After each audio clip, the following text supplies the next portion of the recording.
So ಇದು ಸಂಗತಿ. ಯಾಕಂದರೆ ನಾವು ಹೇಳ್ತಾ ಇದ್ವಿ ಎಷ್ಟರ ಮಟ್ಟಿಗೆ ಪ್ರತಿಭಟನೆ ಶುರುವಾಗಿದೆ ಅನ್ನುವಂಥದ್ದು. ರಾಜ್ಯಾದ್ಯಂತ ಇವತ್ತು ಬಂದ್ನ ಬಿಸಿ ತಟ್ಟಿದೆ. ಕೆಲವರು ಹೇಳ್ತಾರೆ ಯಾಕೆ ಇವರು ಸ್ಟ್ರೈಕ್ ಮಾಡಬೇಕು ಏನು ಎತ್ತ ಅಂತ. ಎಲ್ಲರೂ ಸ್ಟ್ರೈಕ್ ಮಾಡ್ತಾರೆ. ಏನಪ್ಪ ವ್ಯತ್ಯಾಸ ಅಂತಂದರೆ ಅವಿನಾಶ್, ಬೇರೆಯವರು ಸ್ಟ್ರೈಕ್ ಮಾಡೋದಂಥ ಸಂದರ್ಭದಲ್ಲಿ ಬೇಗ ಬೇಡಿಕೆಗಳು ಈಡೇರ್ತವೆ. ಆದರೆ KSRTC ಅವರು ಸ್ಟ್ರೈಕ್ ಮಾಡೋದಂಥ ಸಂದರ್ಭದಲ್ಲಿ ಮುಂದಕ್ಕೆ ಹೋಗ್ತಾ ಹೋಗುತ್ತೆ. ಇದು ಸಂಗತಿ. ಈಗ ಕೋವಿಡ್ ಬಂತಲ್ಲ, ಆ ಕೋವಿಡ್ ಬಂತು ಅನ್ನುವಂಥ ಕಾರಣಕ್ಕೋಸ್ಕರ ಇವ್ರು ಹೆಚ್ಚಳ ಮಾಡಲಿಲ್ಲ, ಅರಿಯರ್ಸ್ ಕೊಡಲಿಲ್ಲ. ಕೋವಿಡ್ ಬಂತು ಹೋಯಿತು, ಅದಕ್ಕೆ ವ್ಯಾಕ್ಸಿನ್ ಕಂಡುಹಿಡಿದಾಯಿತು, ಎಲ್ಲ ಆಯಿತು. ಆದರೆ ಈ KSRTCಗೆ ಅಂದರೆ ಈ ಪಾಪ ಈ ಕೆಲಸಗಾರರಿಗೆ ತಟ್ಟದಂಥ ಕೋವಿಡ್ ಇದೆಯಲ್ಲ, ಅದು ಹೋಗಲೇ ಇಲ್ಲ. ಅದಕ್ಕೆ ಸರ್ಕಾರ ಯಾವುದೇ ವ್ಯಾಕ್ಸಿನ್ ಕಂಡುಹಿಡಿದಿಲ್ಲ ಪಾಪ. ಅಂಥ ಸ್ಥಿತಿ. ಏನು ಮಾಡ್ತಾರೆ? ಉಳಿದಿರೋದು ಒಂದೇ ಮಾರ್ಗ, ಸ್ಟ್ರೈಕ್ ಮಾಡಬೇಕು. ಈಗ ಸ್ಟ್ರೈಕ್ ಶುರುವಾಗಿದೆ, ಬಿಸಿ ಶುರುವಾಗಿದೆ.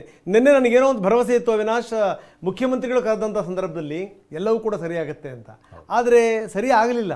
ನೋಡಿ, 21ಕ್ಕೆ ಆಗಬೇಕಾದಂಥ ಈ ಹೈಕ್ ಇದೆಯಲ್ಲ, ಅದು ಕಾರಣಾಂತರಗಳಿಂದ ಆಗಿದ್ದು 23ಕ್ಕೆ.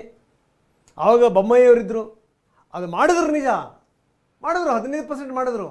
ಮಾಡಿದಂಥ ಸಂದರ್ಭದಲ್ಲಿ ಬರಬೇಕಾದಂಥ ಬಾಕಿ ಹಣ ಕೊಡಲೇ ಇಲ್ಲ. ಈಗ ನೀವು ಮಾಡಿ ಅಂತಂದರೆ 23ಕ್ಕೆ ಅವ್ರು ಮಾಡಿದ್ರು, 27ಕ್ಕೆ ನಾವು ಮಾಡ್ತೀವಿ ಅಂತ ಸಿದ್ದರಾಮಯ್ಯನವ್ರು ಹೇಳ್ತಾರೆ. ಏನಿದ್ರ ಅರ್ಥ? ಈಗ ಸರ್ಕಾರಿ ನೌಕರರು ಏನಾದರೂ ಸ್ಟ್ರೈಕ್ ಮಾಡಿದ್ರು ಅಂತಂದರೆ ಒಂದೇ ದಿನದಲ್ಲಿ ಸಮಸ್ಯೆ ಬಗ್ಗೆ ಹರಿದು ಬಿಡುತ್ತೆ.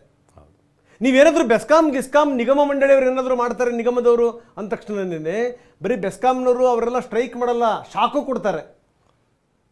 ಕರೆಂಟೇ ಇಲ್ಲ ಅಂದರೆ ಕತೆ ಏನು? ತಕ್ಷಣಕ್ಕೆ ಹೆಂಗೆ ಗೊತ್ತಾ ಅವರೆಲ್ಲವೂ ಕೂಡ ಸರಿಯಾಗತ್ತೆ. ಆದರೆ ಈ KSRTC ಕೆಲವರು ಇದ್ದಾರೆ, ಅವರೆಲ್ಲರೂ ಕೂಡ ಈ ಪಾಪದ ಗ್ರೂಪಿಗೆ ಸೇರುವಂಥವ್ರು ಅವಿನಾಶ್. ಈ ಅಂಗನವಾಡಿ ಕಾರ್ಯಕರ್ತರು ಪ್ರತಿ ಬಾರಿ ಅವರದ್ದು ಸ್ಟ್ರೈಕು. ಅನ್ನ ಬೇಯಿಸುವಂಥವ್ರು ಸ್ಕೂಲ್ಗಳಲ್ಲಿ ಪ್ರತಿ ಬಾರಿ ಸ್ಟ್ರೈಕು. ಆಶಾ ಕಾರ್ಯಕರ್ತರು ಆಶಾ ಭಾವನೆಗಳಿಂದನೇ ಬದುಕ್ತಾ ಇದ್ದಾರೆ. ಇನ್ನು ಈ ಸಾರಿಗೆ ನೌಕರರು, ನಾನು ಹೇಳ್ತಾ ಇದ್ದೆ, ನಮ್ಮದು ಸಂಸ್ಥೆ ಸಾರಿಗೆ, ನಮ್ಮ ಬದುಕೆಲ್ಲ ನೀರಿಗೆ ಅನ್ನೋ ರೀತಿಯಲ್ಲಿದೆ. ಇವರು ತಿರುಗಾಡಕ್ಕೆ ಬೇಕು, ನೀವು ಶಕ್ತಿ ಯೋಜನೆ ಮಾಡಿದಂಥ ಸಂದರ್ಭದಲ್ಲಿ ಇವ್ರನ್ನ ಹಣಿಯಕ್ಕೆ ಬೇಕು. ಆಯಿತಾ? ಏನು ಸಂಖ್ಯೆ ಜಾಸ್ತಿ ಆಗಿದೆ, ಪ್ರಯಾಣಿಕರ ಸಂಖ್ಯೆ ಜಾಸ್ತಿ ಆಗಿದೆ. ಆದರೆ ಇವ್ರು ಯಾರು ಕೂಡ ಉಸಿರೆತ್ತಂಗಿಲ್ಲ. ಏನಾದರೂ ಉಸಿರೆತ್ತ ಬಿಟ್ರೆ ಇವರ ವಿರುದ್ಧ ಫೈಲ್ಸ್ ರೆಡಿ ಆಗ್ತವೆ. ಇವರು ತಿರುಗಿ ತಿರುಗಿ ತಿರುಗಿ ಇವ್ರ ಹಿಂದೆ ಫೈಲ್ಸ್ ಬಂದಿದೆಯಲ್ಲ, ಅದನ್ನು ಕೇಳೋರು ಯಾರು, ಅದನ್ನು ನೋಡೋರು ಯಾರು? ಕೇಳುವಂಥದ್ದು ಅದೇನೇ ಅವರು. ನೋಡಿ, ನಮಗೆ ನೀವೇನು ಕೊಡಬೇಕಾಗಿದೆಯಲ್ಲಪ್ಪ ಕೊಡಿ, ಅದಾಯ್ತಲ್ಲ. ಈಗ 22ರ ತನಕ ನೀವೇನೂ ಮಾಡಲ್ಲ ಅಂತಂದ್ರೆ ಏನು ಮಾಡಬೇಕು ಇವರು?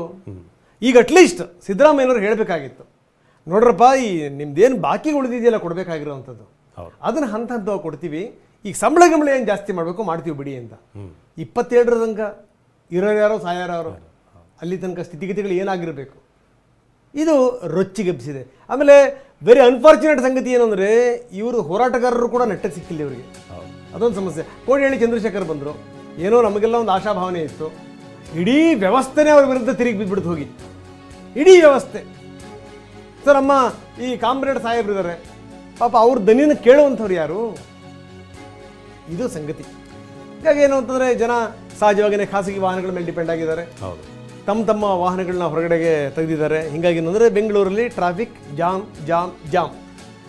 ಬಸ್ ಇಲ್ಲದೆ ಸ್ವಂತ ವಾಹನಗಳಲ್ಲಿ ಜನ ಸಂಚಾರ ಮಾಡ್ತಾ ಇರೋದ್ರಿಂದ ಇವತ್ತು ಟ್ರಾಫಿಕ್ ಸಹಜವಾಗಿ ಹೆಚ್ಚಾಗಿದೆ. ಬೆಂಗಳೂರಿನಲ್ಲಿ ಮಾಮೂಲಿ ದಿನಗಳಲ್ಲೇ ಟ್ರಾಫಿಕ್ ಹೆಚ್ಚಿರುತ್ತೆ ಈ ಟೈಮ್ನಲ್ಲಿ. ಇನ್ನು ಇವತ್ತು ಬಸ್ ಇಲ್ಲ ಅನ್ನೋ ಒಂದು ವಿಚಾರ ಗೊತ್ತಾಗ್ತಿದ್ದ ಹಾಗೇನೆ ಎಲ್ಲರೂ ಕೂಡ ತಮ್ಮ ಬೈಕ್ಗಳನ್ನು ಕಾರ್ಗಳನ್ನು ಈಗ ರಸ್ತೆಗೆ ಇಳಿಸಿದ್ದಾರೆ. ಈಗ ನೀವು ಹೆಬ್ಬಾಳದ ದೃಶ್ಯಗಳನ್ನು ನೋಡ್ತಾ ಇದ್ದೀರಾ. ಹೆಬ್ಬಾಳ ಯಾವತ್ತೂ ಕೂಡ ಹೆಚ್ಚಾಗಿ ಆ ಜಂಕ್ಷನ್ ಏನಿದೆ ಟ್ರಾಫಿಕ್ನಿಂದ ಭಾಳಷ್ಟು ಕಾಟ ಕೊಡುವಂಥ ಒಂದು ಏರಿಯಾ ಇದು. ಆದರೆ ಇವತ್ತು ಅದು ಡಬಲ್ ಆಗಿದೆ. ನೀವೀಗ ನೋಡ್ತಾ ಇದ್ದೀರಾ, ಆಟೋದವರು ಕೂಡ ಈಗ ಎಲ್ಲರೂ ನಮ್ಮ ಆಟೋಗಳನ್ನು ರಸ್ತೆಗೆ ಇಳಿಸಿರೋದು. ಖಾಸಗಿ ವಾಹನಗಳು, ಖಾಸಗಿ ಬಸ್ನಿಂದ ಈಗ ಟ್ರಾಫಿಕ್ ಹೆಚ್ಚಾಗಿದೆ. ಸೊ ಹೆಬ್ಬಾಳ ಜಂಕ್ಷನ್ ಸದ್ಯಕ್ಕೆ ನೀವು ನೋಡ್ತಾ ಇರೋದು.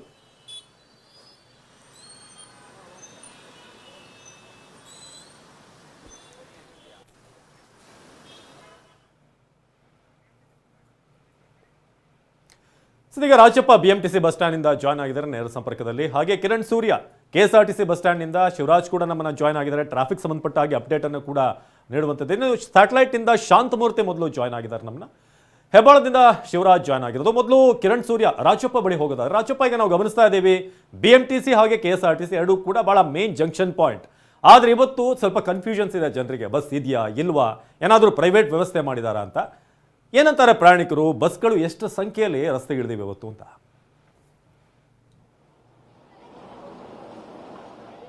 ಅವಿನಾಶ್, ಸಾರಿಗೆ ನೌಕರರ ಮುಷ್ಕರ ಏನಿದೆ ಅದು ಬೆಂಗಳೂರಲ್ಲಿ BMTC ಬಸ್ ಅನ್ನೇ ನೆಚ್ಕೊಂಡು ಓಡಾಡುವಂತಹ ಪ್ರಯಾಣಿಕರು ಪರದಾಡುವಂತೆ ಮಾಡಿದೆ.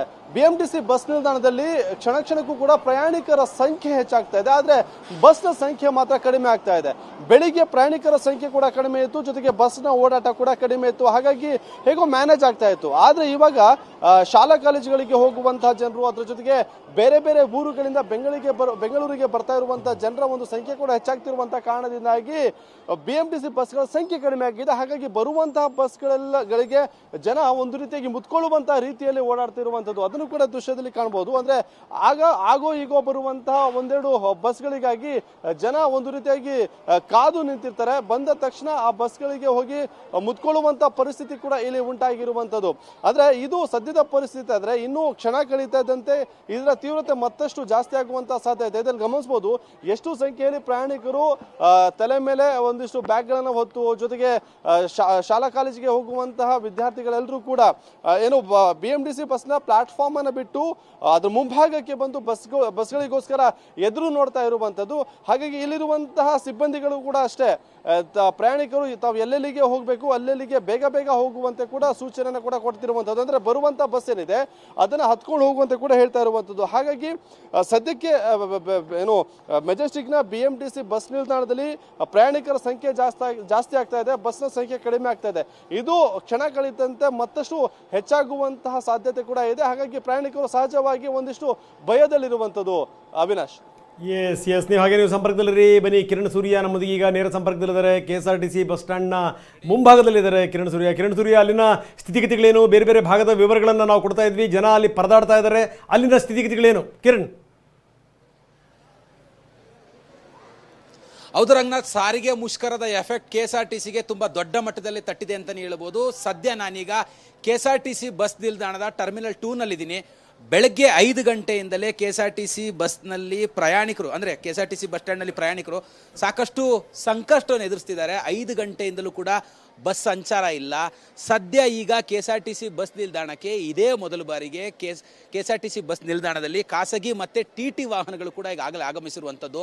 ಯಾಕೆ ಅಂದರೆ KSRTC ಬಸ್ಗಳು ಸಂಚಾರ ಮಾಡ್ತಿಲ್ಲ. ಬೇರೆ ಬೇರೆ ಊರುಗಳಿಗೆ ಹೋಗಬೇಕಾದಂಥವ್ರು, ಅಂದರೆ ಬೇರೆ ಬೇರೆ ರಾಜ್ಯಗಳಿಂದ ಟ್ರೈನ್ನ ಮೂಲಕವಾಗಿ KSRTC ಬಸ್ ನಿಲ್ದಾಣಕ್ಕೆ ಬಂದಂಥವ್ರು ಈಗ ತಮ್ಮ ತಮ್ಮ ಊರುಗಳಿಗೆ ಹೋಗಬೇಕಾಗಿರುವಂಥ ಹಿನ್ನೆಲೆಯಲ್ಲಿ TTನೋ ಖಾಸಗಿ ಬಸ್ಸು ಯಾವುದ್ರಲ್ಲಾರು ಮನೆ ಸೇರ್ಕೊಳ್ಳೋಣ ಅಂತಿದ್ದಾರೆ. ಆದರೆ ಇದರ ಒಂದು ಲಾಭವನ್ನು ಮಾಡಿಕೊಳ್ತಿರುವಂತಹ ಖಾಸಗಿ ಬಸ್ನವರು ಸಾಮಾನ್ಯವಾಗಿ ಬೆಂಗಳೂರಿನಿಂದ ಹಾಸನಕ್ಕೆ 250ರಿಂದ 280 ರೂಪಾಯಿ, ಅಂದರೆ ನಾರ್ಮಲ್ ಬಸ್ಸು ಮತ್ತು ನಾನ್ ಸ್ಟಾಪ್ ಬಸ್ಗಳಲ್ಲಿ, ಖಾಸಗಿ ಬಸ್ಸು ಮತ್ತು TTಯಲ್ಲಿ 350 ರೂಪಾಯಿಂದ 400 ರೂಪಾಯಿನ ಪಡ್ಕೊಳ್ತಿದ್ದಾರೆ. ಈ ಬಗೆಗೆ ಅವರನ್ನು ಪ್ರಶ್ನೆ ಮಾಡಿದ್ರೆ ಅವ್ರು ಹೇಳ್ತಾ ಇರುವಂಥದ್ದು 3 ತಿಂಗಳಿಗೊಮ್ಮೆ ನಮಗೆ ಟ್ಯಾಕ್ಸನ್ನು ಹಾಕ್ತಾ ಇದ್ದಾರೆ ಸಾರಿಗೆ ಇಲಾಖೆಯವರು. ಕಳೆದ ವರ್ಷ ಅಷ್ಟೇ ನಮಗೆ ಟ್ಯಾಕ್ಸನ್ನು ಹೆಚ್ಚಳ ಮಾಡಿದ್ರು.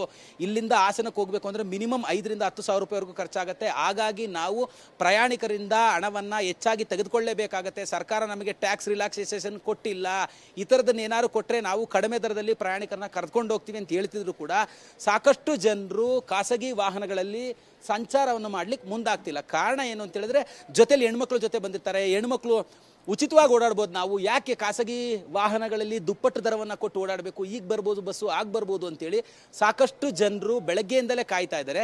ಕೆಲವೊಂದಷ್ಟು ಯಾರು ಗಂಡು ಮಕ್ಕಳು ಬಂದಿರ್ತಾರೆ ಅವರು ಮಾತ್ರ ಈ ಒಂದು ಖಾಸಗಿ ಬಸ್ನಲ್ಲಿ ಓಡಾಡಲಿಕ್ಕೆ ಮುಂದಾಗ್ತಿರುವಂಥದ್ದು. ಸದ್ಯ ರಾಜ್ಯದಲ್ಲಿ KSRTC ಬಸ್ಗಳು 8 ಗಂಟೆ ಸುಮಾರಿಗೆ 3000ಕ್ಕೂ ಹೆಚ್ಚು ಬಸ್ಗಳು ಸಂಚಾರ ಮಾಡಬೇಕಾಗಿತ್ತು. ಇಲ್ಲಿವರೆಗೂ 1000 KSRTC ಬಸ್ ಮಾತ್ರ ಸಂಚಾರ ಮಾಡಿರುವಂಥದ್ದು. ಟರ್ಮಿನಲ್ 2 ನಲ್ಲಿ ಬೆಳಗ್ಗೆಯಿಂದಲೇ ಪ್ರಯಾಣಿಕರು ಸಾಕಷ್ಟು ಸಂಕಷ್ಟವನ್ನು ಎದುರಿಸ್ತಿದ್ದಾರೆ. ಅಕ್ಕಪಕ್ಕ ರೈಲ್ವೆ ಸ್ಟೇಷನ್ ಇರುವಂಥದ್ದು, ಮೆಟ್ರೋ ಇರುವಂಥದ್ದು, BMTC ಇರುವಂಥದ್ದು, 3ರಿಂದಲೂ ಕೂಡ ಪ್ರಯಾಣಿಕರು ಬೇರೆ ಬೇರೆ ಕಡೆಗಳಿಗೆ ಹೋಗಲಿಕ್ಕೆ ಜಂಕ್ಷನ್ ಆಗಿರುವಂತಹ KSRTC ಬಸ್ ನಿಲ್ದಾಣಕ್ಕೆ ಆಗಮಿಸ್ತಿದ್ದಾರೆ. ಇಲ್ಲಿ ಬಸ್ಗಳ ಸಂಖ್ಯೆ ಇಲ್ಲ. ಟರ್ಮಿನಲ್ 2 ನಲ್ಲಿ ಸಂಪೂರ್ಣವಾದಂಥ ಚಿತ್ರಣವನ್ನು ನಾನು ತೋರಿಸ್ತಾ ಇದ್ದೀನಿ. ಒಂದೇ ಒಂದು KSRTC ಬಸ್ ಇರುವಂಥದ್ದು. ಇಷ್ಟು ದೊಡ್ಡ KSRTC ಬಸ್ ನಿಲ್ದಾಣದಲ್ಲಿ ಒಂದೇ ಒಂದು KSRTC ಬಸ್ ಇದೆ. ಇಷ್ಟೊತ್ತಿಗೆ ಸಾವಿರಾರು ಬಸ್ಸುಗಳು ಇಲ್ಲಿಂದ ಸಂಚಾರ ಮಾಡ್ತಿತ್ತು, ಅದರಲ್ಲಿ ಪ್ರಯಾಣಿಕರು ಕೂಡ ಓಡಾಡ್ತಿದ್ರು. ಆದರೆ ಇವತ್ತು ಮುಷ್ಕರದ ಎಫೆಕ್ಟ್ ತುಂಬ ದೊಡ್ಡ ಮಟ್ಟದಲ್ಲಿ ತಡ್ತಿರುವಂಥ ಹಿನ್ನೆಲೆಯಲ್ಲಿ ಪ್ಲಾಟ್ಫಾರ್ಮ್ಗಳಲ್ಲೇ ಪ್ರಯಾಣಿಕರು ಬೆಳಗ್ಗೆಯಿಂದ ನಮ್ಮ ಊರಿಗೆ ಹೋಗುವಂಥ ಬಸ್ಸುಗಳು ಬರ್ಬೋದು, ಬರುತ್ತೇನೋ ಅಂತ ಕಾಯ್ತಾ ಇದ್ದಾರೆ. ಒಂದಷ್ಟು ಖಾಸಗಿ ವಾಹನಗಳು, TT ಇಂಥ ವಾಹನಗಳು ಬಂದರೂ ಅದರಲ್ಲಿ ದರ ಹೆಚ್ಚಾಗಿರುವಂಥ ಕಾರಣಕ್ಕಾಗಿ ಪ್ರಯಾಣಿಕರು ಹಿಂದೇಟ್ ಆಗ್ತಿದ್ದಾರೆ. ಅವಸರ ಇರುವಂಥವ್ರಿಗೆ ಬೇರೆ ಬೇರೆ ಕಡೆಗಳಿಗೆ ಅವಸರವಾಗಿ ಹೋಗಬೇಕಾದಂಥವ್ರು ಈ ಒಂದು TT ಮತ್ತು ಮಿನಿ ಬಸ್ಗಳ ಮೂಲಕವಾಗಿ ಸಂಚಾರವನ್ನು ಮಾಡಲಿಕ್ಕೆ ಮುಂದಾಗ್ತಿದ್ದಾರೆ. ಈಗಾಗಲೇ 9 ಗಂಟೆ ಸುಮಾರಿಗೆ ಇಂಥದ್ದೊಂದು ಚಿತ್ರಣ ಇರುವಂಥದ್ದು. ಒಂದೇ ಒಂದು KSRTC ಬಸ್ಸು 9 ಗಂಟೆ ಸುಮಾರಿಗೆ ಕಾಣಿಸ್ಕೊಳ್ತಿದೆ. ಇದೇ ಚಿತ್ರಣ ಇನ್ನೊಂದು ಗಂಟೆ 2 ಗಂಟೆ ಕಳೆದ್ರೆ ಆ ಒಂದು ಬಸ್ಸು ಕೂಡ ಇರೋದಿಲ್ಲ, ಅದು ಕೂಡ ಹೊರಡತ್ತೆ. ಅದಾದ ನಂತರ ಸಂಪೂರ್ಣವಾಗಿ KSRTC ಬಸ್ ನಿಲ್ದಾಣದಲ್ಲಿ KSRTC ಬಸ್ಗಳಿರೋದಿಲ್ಲ. ಇಲ್ಲಿಗೆ ಖಾಸಗಿ ವಾಹನಗಳು ಬರುತ್ತೆ, ಬಂದರೂ ಪ್ರಯಾಣಿಕರು ಕೂಡ ಸಂಚಾರ ಮಾಡ್ತಿಲ್ಲ. ಸಾಕಷ್ಟು ಪ್ರಯಾಣಿಕರು ಬೆಳಗ್ಗೆಯಿಂದಲೇ TV9 ಜೊತೆಯಲ್ಲಿ ಮಾತಾಡುವಂಥ ಸಂದರ್ಭದಲ್ಲಿ ಹೇಳ್ತಿದ್ರು, ನಮ್ಗೆ ಮುಷ್ಕರದ ಬಗ್ಗೆ ಮಾಹಿತಿ ಇಲ್ಲ, ನಾವು ಆಂಧ್ರದಿಂದ ಬಂದಿದ್ದೀವಿ, ತಮಿಳುನಾಡಿಂದ ಬಂದಿದ್ದೀವಿ, ನಮಗೆ ಸಾಕಷ್ಟು ತೊಂದರೆ ಆಗ್ತಿದೆ. ಇಲ್ಲಿ ಖಾಸಗಿ ವಾಹನಗಳಲ್ಲಿ 350-400 ರೂಪಾಯಿಯನ್ನು ಕೇಳ್ತಿದ್ದಾರೆ.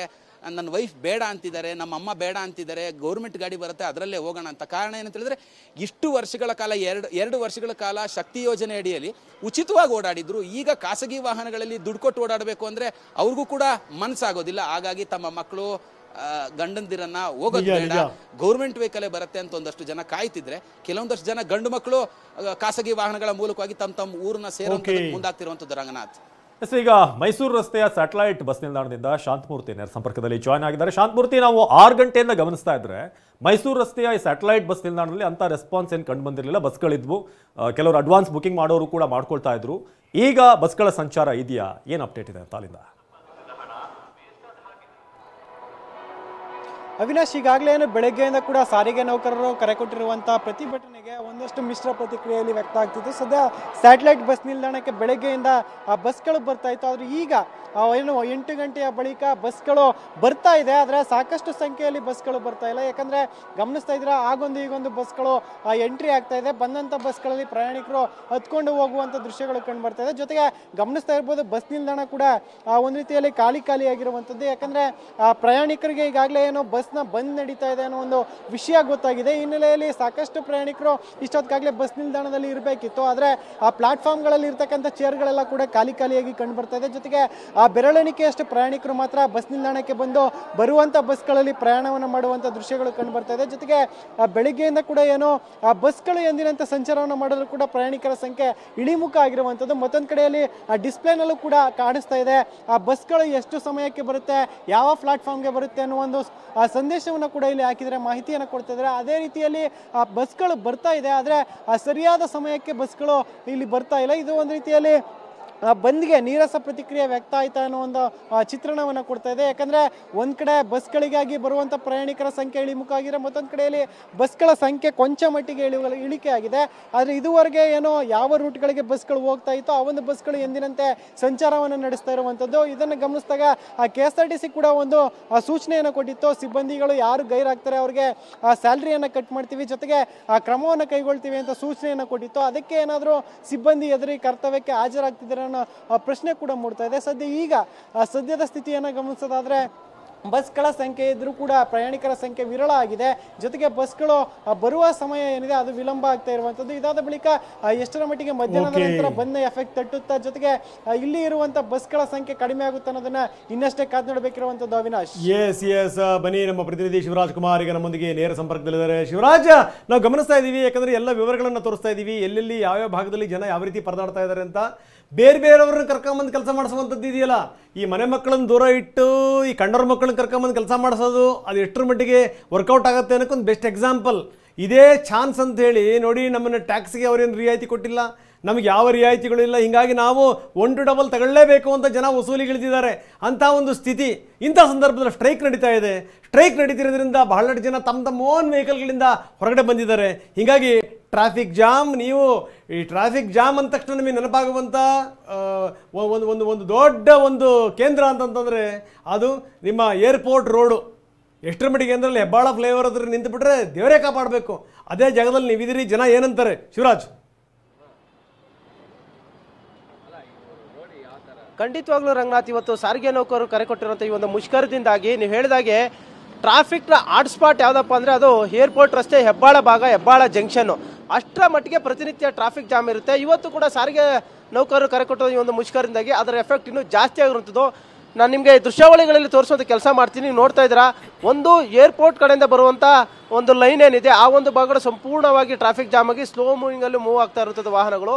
ಮತ್ತೊಂದು ಭಾಗ ಅಂದರೆ ಸರ್ವಿಸ್ ರಸ್ತೆ, ಈ ಒಂದು ಬ್ಯಾಟ್ರಾನ್ಪುರ, ಜಕ್ಕೂರು, ಕೊಡಗೇಹಳ್ಳಿ ಗೇಟ್ ಈ ಒಂದು ಭಾಗದಲ್ಲಿ ಹೋಗುವಂಥ ಈ ಒಂದು ಸರ್ವಿಸ್ ರಸ್ತೆ ಇದು ಕೂಡ ಕಂಪ್ಲೀಟ್ ಜಾಮ್ ಆಗಿರೋದು. ಸುಮಾರು 1 ರಿಂದ 2 ಕಿಲೋಮೀಟರ್ ಉದ್ದದಷ್ಟು ಜಾಮ್ ಆಗಿದೆ.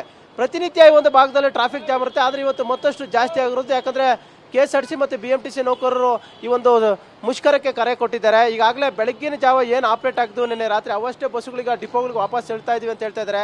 ಯಾಕಂದರೆ ಈ ಒಂದು ಸರ್ಕಾರಗಳು ನಡೆಸ್ಕೊಳ್ಳೋಂಥ ರೀತಿಯನ್ನು ಕೂಡ ನಿಜಕ್ಕೂ ಕೂಡ ಖಂಡಿಸಬೇಕಾಗುತ್ತೆ. ಸಾರಿಗೆ ನೌಕರರು ಅಲ್ಲಿ ಕೆಲಸ ಮಾಡುವಂಥ ಕಂಡಕ್ಟರ್ ಮತ್ತು ಡ್ರೈವರ್ಗಳಿರ್ಬೋದು, ಅವರಿಗೆ ಕನಿಷ್ಠ ವೇತನ ಇರೋದು, ತುಂಬ ಕಡಿಮೆ ಸಂಬಳ ಇದೆ. ಈಗಾಗಲೇ ಕೋವಿಡ್ ಸಂದರ್ಭದಲ್ಲಿ ಕೋವಿಡ್ ಇದೆ ಅಂತ ಹಿಂದಿನ ಸರ್ಕಾರ ಕೂಡ ಈ ಒಂದು ಇವರಿಗೆ ಸಂಬಳ ಹೆಚ್ಚಿಸುವಂಥ ಕೆಲಸ ಮಾಡಿಲ್ಲ. ಈ ಸರ್ಕಾರವೂ ಕೂಡ ಮಾಡ್ತಾ ಇಲ್ಲ. ಎಲ್ಲ ಇಲಾಖೆಗಿಂತ ಅತಿ ಹೆಚ್ಚು ಕಡಿಮೆ ಸಂಬಳ ತೆಗೆದುಕೊಂತ ಯಾವುದಾದ್ರೂ ನೌಕರಿದ್ರೆ ಅದು ಸಾರಿಗೆ ನೌಕರರು. ಶಕ್ತಿ ಸ್ಕೀಮ್ನ ತುಂಬ ದುಡ್ಡು ಬಂದಿದೆ ಹೇಳ್ತಾರೆ, ಆದರೆ ಇವರು ನೌಕರರಿಗೆ ಕೊಡ್ತಾ ಇಲ್ಲ. ಈ ಒಂದು ಹೀಗಾಗಿ ಅವರು ತಮ್ಮ ಕುಟುಂಬವನ್ನು ಪೋಷಣೆ ಮಾಡ್ಕೊಳ್ಳೋದು ಕೂಡ ಕಷ್ಟ ಆಗಿದೆ. ಮಕ್ಕಳನ್ನು ವಿದ್ಯಾಭ್ಯಾಸ ಮಾಡಿಸೋದು ಕೂಡ ಕಷ್ಟ ಆಗಿದೆ. ಇಲ್ಲೊಬ್ರು ಮಾತಾಡ್ತಾ ಹೇಳ್ತಾ ಇದ್ರು ರಂಗನಾಥ್, ನಾವು ಯಾರಾದರೂ ಸತ್ತರೆ ಕೂಡ ಹೋಗೋದಿಲ್ಲ, ಒಂದು ಹಬ್ಬ ಹರಿದಿನ ಮಾಡೋದಿಲ್ಲ, ಅಷ್ಟರ ಮಟ್ಟಿಗೆ ನಾವು ಇಲ್ಲಿ ಕೆಲಸದಲ್ಲೇ ನಿರಂತರವಾಗಿರ್ತೀವಿ. ಪ್ರಯಾಣಿಕರಿಗಾಗಿ ನಾವು ಪ್ರತಿನಿತ್ಯ ಕೆಲಸ ಮಾಡ್ತೀವಿ, ಆದರೆ ನಮ್ಮ ಸಂಬಳವನ್ನು ಹೆಚ್ಚಳ ಮಾಡ್ತಾ ಇಲ್ಲ. ಕನಿಷ್ಠ CM ಸಿದ್ದರಾಮಯ್ಯ ಅವರಾದರೂ ನಿನ್ನೆ ಮಾಡ್ತಾರೆ ಅನ್ನೋ ನಿರೀಕ್ಷೆ ಇತ್ತು, ಆದರೆ ಅವರು ಕೂಡ ನಮ್ಮ ನಿರೀಕ್ಷೆಯನ್ನು ಹುಸಿಗೊಳಿಸಿದರೆ. ದಯವಿಟ್ಟು ನಮ್ಮ ಕುಟುಂಬಗಳಿಗೆ ಸ್ವಲ್ಪ ನೋಡಿ, ಯಾಕಂದರೆ ಅಷ್ಟರ ಮಟ್ಟಿಗೆ ನಾವು ಕೂಡ ಬಡತನದಲ್ಲಿದ್ದೀವಿ, ಮಧ್ಯಮ ವರ್ಗದಿಂದ ಕೆಳವರ್ಗದಲ್ಲಿದ್ದೀವಿ. ನಾವು ವಿದ್ಯಾಭ್ಯಾಸ ಕೂಡ ನಮ್ಮ ಮಕ್ಕಳಿಗೆ ಓದಿಸೋಕ್ಕಾಗ್ತಾ ಇಲ್ಲ. ಈ ಒಂದು ಸಂದರ್ಭದಲ್ಲಿ ನಾವು ಈ ಒಂದು ಮುಷ್ಕರಕ್ಕೆ ಇಳಿಲೇಬೇಕು. ಮತ್ತೊಂದು ಕಡೆ ಎಸ್ಮಾ ಜಾರಿ ಮಾಡ್ತೀವಿ ಅಂತ ಹೆದರಿಸ್ತಾ ಇದ್ರೆ ಏನೇ ಆಗಲಿ ದಯವಿಟ್ಟು ನಮ್ಮ ಕುಟುಂಬಗಳ ಮೇಲೂ ಕೂಡ ಸ್ವಲ್ಪ ಕರುಣೆ ತೋರಿಸಿ ಸರ್ಕಾರಗಳು ನಮಗೂ ಕೂಡ ಸಂಬಳವನ್ನು ಹೆಚ್ಚಳ ಮಾಡಬೇಕು. ಏನು ಹರಿಯರ್ಸ್ ಪೆಂಡಿಂಗ್ ಇದೆ, ಸುಮಾರು 56 ತಿಂಗಳ ಹರಿಯರ್ಸ್ ಪೆಂಡಿಂಗ್ ಇದೆ, ಅದನ್ನು ದಯವಿಟ್ಟು ಕೊಡಿ ಅಂತ ಪರಿಪರಿಯಾಗಿ ಬೇಡ್ಕೊಳ್ತಾ ಇದ್ದಾರೆ. ಎಲ್ಲೋ ಒಂದು ಕಡೆ ಸಾರಿಗೆ ನೌಕರರು ಕೂಡ ನಿಜಕ್ಕೂ ಕೂಡ ಸರ್ಕಾರಗಳು ಸ್ಪಂದಿಸಬೇಕಾಗುತ್ತೆ. ಇಲ್ಲವಾದಲ್ಲಿ ಅವರ ಕುಟುಂಬಗಳ ಪೋಷಣೆ ಮಾಡುವಂಥದ್ದು ಕೂಡ ಈ ಒಂದು ಸಂದರ್ಭದಲ್ಲಿ ಕಷ್ಟವಾಗಿದೆ. ಎಲ್ಲಾ ಬೆಲೆಗಳು ಕೂಡ ಏರಿಕೆ ಆಗಿರುವಂಥ ಎಲ್ರಿಗೂ ಗೊತ್ತಿರುವಂಥದ್ದು. ಇಂಥ ಸಂದರ್ಭದಲ್ಲಿ ಅವ್ರಿಗೆ ಸಂಬಳ ಇಲ್ಲ ಅಂದರೆ ಸರಿಯಾಗಿ ಯಾವ ಮಟ್ಟಿಗೆ ಕೆಲಸ ನಿರ್ವಹಿಸಬೇಕು ಕೂಡ ಅವರು ಕೂಡ ಪ್ರಶ್ನೆ ಮಾಡ್ತಾರಂತು. ಈ ಒಂದು ಬಂಧನ ಎಫೆಕ್ಟ್ ರಂಗನಾಥ್ ಬೆಂಗಳೂರಿನಿಂದ ಬೇರೆ ಭಾಗಗಳಿಗೆ, ಬೇರೆ ತಾಲೂಕು ಜಿಲ್ಲೆಗಳಿಗೆ, ಬೇರೆ ರಾಜ್ಯಗಳಿಗೆ ಹೋಗುವಂತರಿಗೆ ದೊಡ್ಡ ಮಟ್ಟದ ಎಫೆಕ್ಟ್ ಆಗ್ತಾ ಇದೆ. ಆದರೆ ಬೆಂಗಳೂರಿನಲ್ಲಿ ಓಡೋರಿಗೆ ಅಷ್ಟರ ಮಟ್ಟಿಗೆ ಎಫೆಕ್ಟ್ ಆಗ್ತಾ ಇಲ್ಲ. ಯಾಕಂದ್ರೆ ಅವರು ಇವತ್ತು ತಮ್ಮ ಸ್ವಂತ ವಾಹನಗಳನ್ನ ರಸ್ತೆಗಿಳಿಸಿದ್ದಾರೆ. ಕಾರುಗಳು, ಬೈಕ್ಗಳ ಸಂಖ್ಯೆ ಹೆಚ್ಚಾಗಿದೆ. ಮತ್ತೊಂದು ಕಡೆ ಕ್ಯಾಬ್ಗಳ ಮೊರೆ ಹೋಗ್ತಾ ಇದ್ದಾರೆ, ಓಲಾ ಊಬರ್ಗಳ ಮೊರೆ ಹೋಗ್ತಾ ಇದ್ದಾರೆ. ಇದೇ ಸಂದರ್ಭದಲ್ಲಿ ಆಟೋದವರು ಕೂಡ ದುಪ್ಪಟ್ಟು ದರವನ್ನು ಕೂಡ ವಸೂಲಿ ಮಾಡುವಂತ ಕೆಲಸಗಳು ಮಾಡ್ತಾ ಇದ್ದಾರೆ. ಎಲ್ಲೋ ಒಂದು ಕಡೆ ಅವರು ಕೂಡ ಮಾನವೀಯತೆಯನ್ನು ತೋರಿಸಬೇಕಾಗುತ್ತೆ. ಈ ಸಂದರ್ಭವನ್ನೇ ಬಳಸಿಕೊಂಡು ಅವರು ಕೂಡ ದುಡ್ಡನ್ನು ಹೆಚ್ಚಾಗಿ ವಸೂಲಿ ಮಾಡ್ತಿರುವಂತ ಪ್ರಕರಣಗಳು ಕೂಡ ಕೇಳಿ ಬರ್ತಾ ಇರುತ್ತೋ ಪ್ರಯಾಣಿಕರು ಕೂಡ ಹೇಳ್ತಾ ಇದ್ದಾರೆ. ಮತ್ತೊಂದು ಕಡೆ BMTC ಬಸ್ಗಳು, ಎಲೆಕ್ಟ್ರಿಕ್ ಬಸ್ಗಳು, ಒಂದಷ್ಟು BMTCಗಳು ಆಪರೇಟ್ ಆಗ್ತಾ ಇದಾವೆ. ಆದ್ರೆ KSRTC ಬಸ್ಗಳು ಮಾತ್ರ ತುಂಬಾ ಕಡಿಮೆ ಸಂಖ್ಯೆಯಲ್ಲಿ ಇವತ್ತು ರಸ್ತೆಗಳು ಬಸ್ಗಳ ಸಂಖ್ಯೆ ಕೂಡ ಬಹಳಷ್ಟು ಬೆರಳೆಣಿಕೆಯಷ್ಟು. Thank you very much Shivaraj Kumar ತಮ್ಮೆಲ್ಲ ಮಾಹಿತಿಗೆ.